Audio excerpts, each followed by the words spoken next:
একটা তেরঙ্গা ঝড়, অভিষেক ঝড় আর মমতা ঝড়। মমতাদির ঝড় আর অভিষেক ঝড়, শুভেন্দু ঝড় কোনোদিন উঠবে না, ওটা একটা পাগল। বাংলা ভাষাকে এবং বাঙালিকে কেউ অসম্মান করলে আমরা ছেড়ে কথা বলবো না।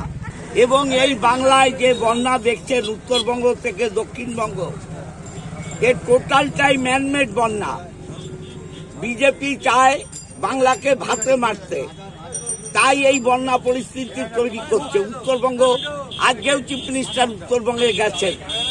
আজকে উত্তরবঙ্গ থেকে দক্ষিণবঙ্গ যে মানুষের ক্ষতি হলো বন্যায়, এটা সবটাই বিজেপির দ্বারা নিয়ন্ত্রিত বন্যা, ম্যানমেড বন্যা। আমরা তার বিরুদ্ধে আজকে রাস্তায় নেমেছি।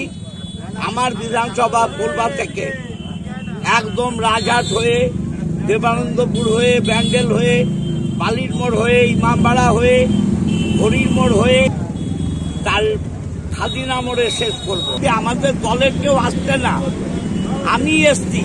আর আমার সব প্রধান, উপপ্রধান, পঞ্চায়েতের মেম্বার, মিউনিসিপ্যালিটি কাউন্সিলর দলের কর্মী।